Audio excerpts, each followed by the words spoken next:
So I'm back again, and now the story continues after I got a US visa, H1 visa. Yeah, I got a visa. I was really excited, man. To be honest with you, I was over the cloud nine, and I was like showing to everyone, "Oh man, I got a visa. You know what? I got a visa. Blah blah blah. I'm gonna go to US." This is pretty exciting. The people who are going first time, it's good. Then my dad suggested, as I mentioned in the last video, that you should get married first before going. And on the softer side, my dad had a bypass surgery in 2004 in Mumbai. That was a separate story. And it was a life-threatening situation, and we had to take him to the Mumbai and to get the bypass surgery. So he got second life after that, and he was really wanted me to get married before going to US. So I was like, yeah, he's right, let's get married before going. And we were looking for, my dad started looking for suitable match, and all those sort of things happened, which you guys are already aware of how it works in India. It was not a love marriage, so you need to find a decent family to get married. Luckily, I was blessed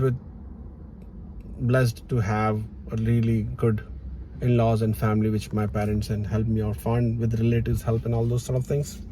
It happened, I got married, and then I got my wife's visa, which was H4. I did not know what kind of visa it is. I just went with my company, and they said, oh, you need to get it stamped and then you can go. And then I got the visa stamped. 2007 August, we flew to America, Air France. Yes, the first flight was through the Paris, yeah, where nobody speaks English. We landed there. This was the first time I'm taking the international flight. There was no one who can tell you where's the restrooms. Bathrooms, restroom. The people you ask on the airport, nobody speaks English. It's not their fault, but nobody speaks English. You're a tourist. You don't know where to go. They just speak French. And then finally we figured out the restrooms and everything. Landed in America, Boston, 4th August 2007, Boston. Big town, big airport, Logan International. I think that's what it's called. Yeah, Logan International. Fun, lot of fun. Then a few of my friends were living in Marlborough, pretty close to Boston. They came to pick us up, but we had too much of luggage. It doesn't fit in the car, sedans especially. You need a minivan. Rented some shuttle to drop us to the hotel. Company books the hotel for us, and then we went to the hotel. That's how I ended up in America, 2007. It was a lot of fun. Initial days were tough, but people were really helpful. This is one thing about America, or any, I don't know, but I heard from folks like any other country. Usually Indians who lives outside of the country try to help other Indians a lot. I have seen this a lot. There are exceptions to it, but most of the people are really helpful because they know your pain points. They know the immigrant's journey.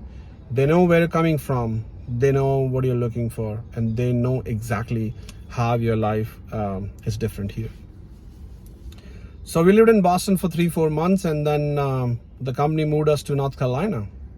Raleigh, North Carolina. I never heard about this state before, North Carolina.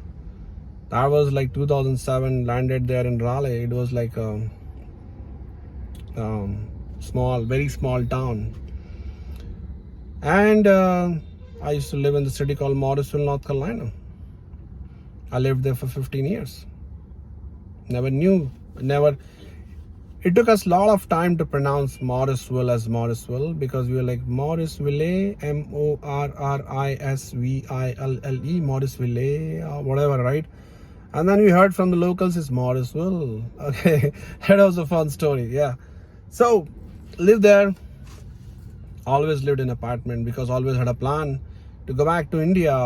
Always wanted to go back. I don't know why. Bad financial decision to not to buy a house. Emotionally right decision. Then lived there for 15 years, and Morrisville, North Carolina was really a small town. Now it's not. It's a pretty big city. All the big companies are there. Deutsche Bank, Google opened office there, Apple opened office there, Fidelity, not Citibank, I was saying Citibank, but Credit Suisse. A lot of big companies like IBM was there always. Cisco has been there for ages.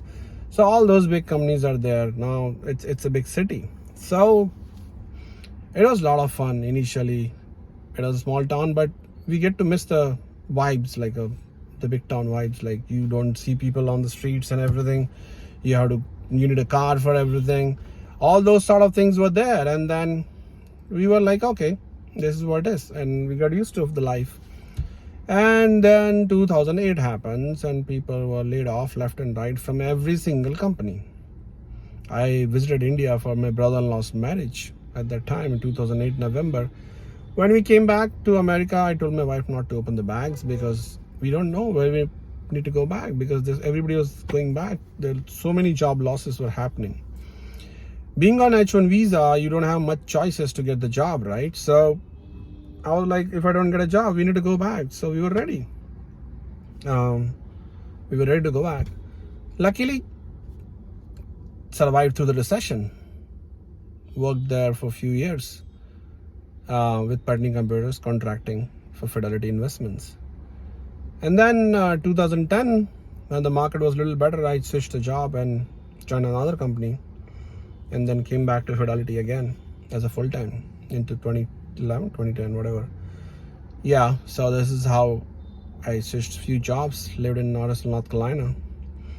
But it's a fun journey. Always had a feeling that I want to come back. And classical immigrant life, like at least NRI life, bought a flat in Mumbai close to the Partney Computers office, so that when I come back, I will have a place to stay.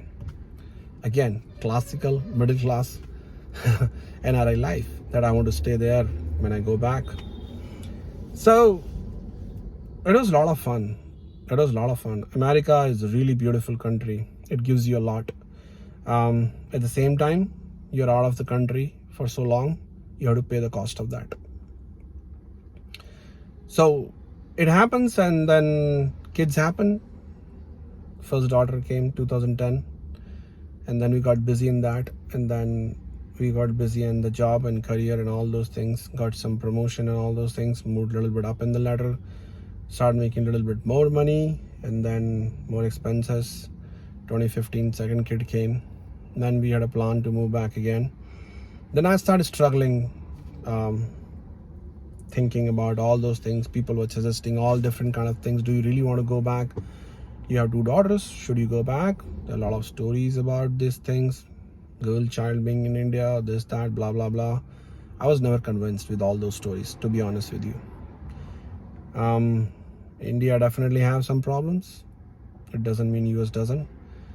It doesn't mean that you will leave your home country. Your sisters still live there. Your mother still live here. So it's like, you're not going to I don't like when people call India the third world country, to be honest with you. It's pretty good for women. I don't feel it like that unsafe, which is shown in the newspapers. Yeah, things happens which you see. It happens in every country. There are good people everywhere, there are bad people everywhere. Anyways, separate discussion. So that's how I've been spent so much time in America. Good part is a lot of good friends. Again, as I said, NRIs living in America or any other country, they're really, really helpful to each other because they know your background. They know most of the time your life stories. They know what you're missing. Festivals, there are a lot of friends all the time celebrating festivals. You can go meet. Temples always having something going on in America. I never did this many pujas or festivals attending here in India, but I did a lot in America. I learned about a lot of festivals in America than in India, because it's a regular thing here, right? It's everywhere you go, like Ganpati festivals, everywhere is Ganpati. There is like only one place you'll find the Ganpati happening, and you get interested. You want to show your kids that culture. You want to go and enjoy that. Here is like, it's pretty availability is high, and sometimes it becomes disturbance for you. So don't quote me on that, but it happens, right? So people are okay. There is like big thing. We used to spend a lot of time in temple. overall it's a fun thing. So this was the kind of background thing I wanted to give you guys, to let you know that I am no exception. If somebody is willing to go to US, things happens, and if you're not able to go, it's good. I have friends who never went. They got opportunity, they rejected. They don't want to go to America. They're doing good. Sometimes I feel they're doing better than me, financially, emotionally, family wise. They have much bigger family support than me. They used to have. Like, I'm in India now, I also have, but they lived here for like whatever, the 15 years here, so they are much ahead in those things. But anyways, I have different perspective, different experiences of my life. Everybody have different experiences of their life.